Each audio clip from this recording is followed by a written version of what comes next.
ជំរាបសួរពុកម៉ែបងប្អូនដែលកំពុងតែទស្សនា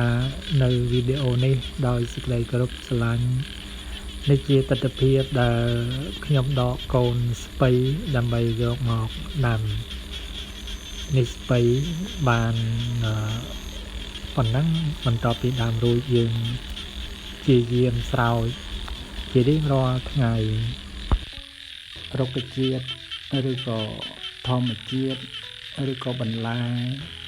ត្រូវការទឹកដើម្បីនឹងលូតលាស់រដូវកាលនេះជា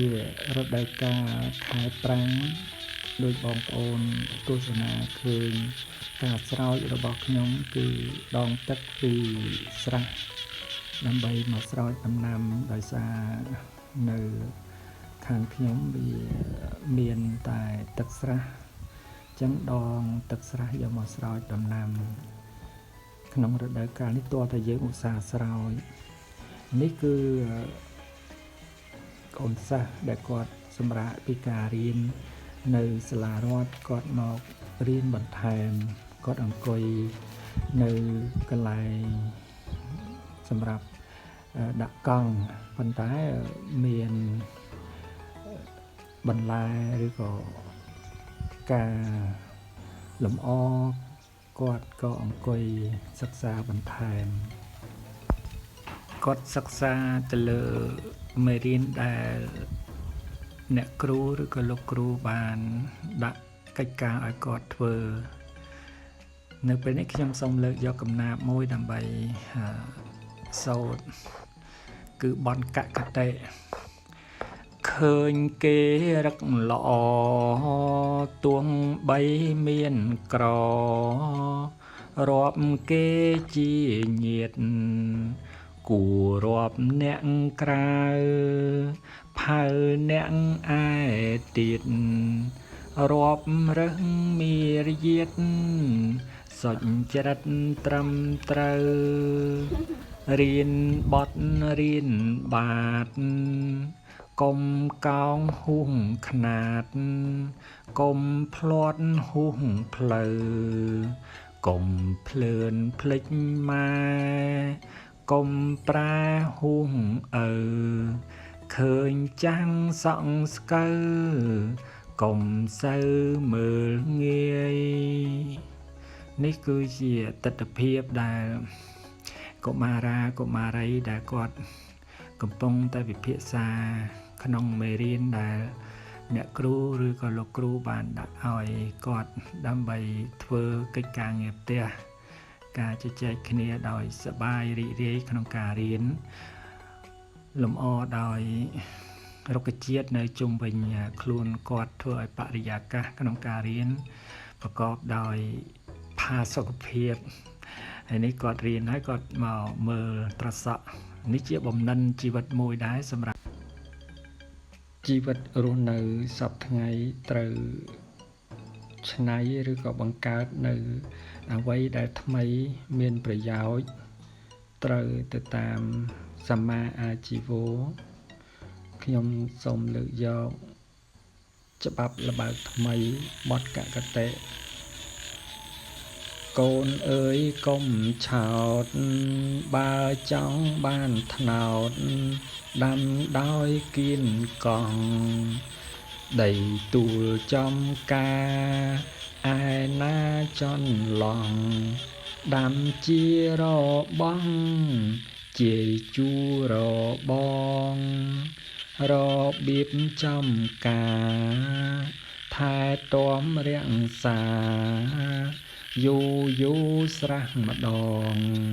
ស្រះឲ្យត្រូវជួមើលគូសំផងកុំបើកមុជឆ្លងទៅស្រះខាងក្រៅលំអ3ប្រការបទពាក្យ7យើងកើតជាមនុស្សប្រ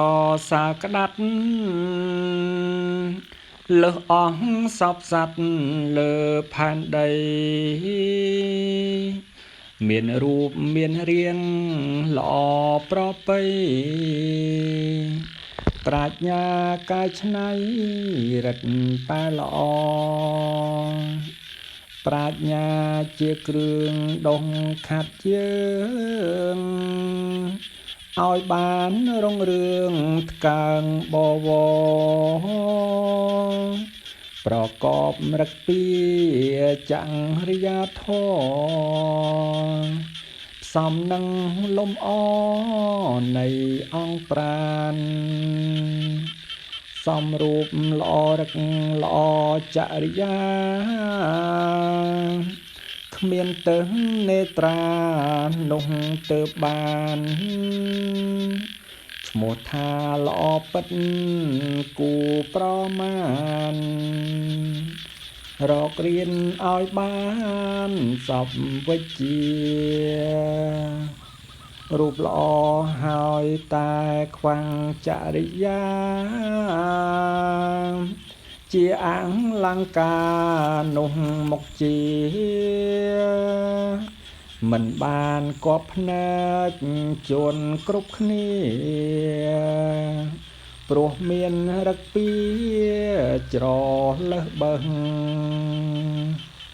សំដីសំដែងមិនសមរម្យរឹកមិនរំទុំឃើញតាក់ទើទោះទៅទីណាគ្មានគេរើសពុំមានគេជ្រើសធ្វើជាមិត្តគុណមេត្តាបិតាបទពាក្យ7មេត្តាបិតាមានគុណធ្ងន់លើសលប់ពេកពុនឥតឧបមាចិញ្ចឹមទូមានបុត្រធីតាឲ្យខំសិក្សាគ្រប់វិជ្ជាកូនត្រូវគោរពតបគុណលោកអំពើស្មោកគ្រោកត្រូវជិះវាខំប្រឹងខំត្រាប់ច្បាប់នានាតស៊ូពុះពៀកសាងខ្លួនបទពាក្យ7អក្សរជាច្បាប់សម្រាប់ជាតិប្រឹងកុំរវិតរៀនគ្រប់ប្រានឲ្យចេះសរសេរហើយចេះអានរៀនឲ្យចំណានចំណេះកើនអ្នកចេះអក្សរផ្ញើដំណឹងឲ្យញាតិមិត្តដឹងសុខចម្រើនទុកព្រួយនានាតិចឬច្រើនគូខំក្រវានកុំបីព្រួយចឹងការសូត្រកំណាព្យមានការខុសមិនត្រូវទម្រង់អីសូមប្រិយមិត្តអ្នកស្ដាប់អធ្យាស្រ័យផងបន្លែដែលយើងដាំខ្លួនឯងហើយយើងប្រើប្រាស់នៅជីធម្មជាតិមានលាមកគោជាដើមពេលដែលយើងហូបទៅមិនសូវជាប៉ះពាល់ដល់សុខភាពទេមួយទៀតការដែលយើងដាំខ្លួនឯងគឺអាចថាកាត់បន្ថយនៃការចំណាយទៅលើការទិញបន្លែឬក៏ទិញរបស់ដែលយើងមិនដឹងប្រភពច្បាស់លាស់ចឹងអរគុណចំពោះបងប្អូនដែលទស្សនា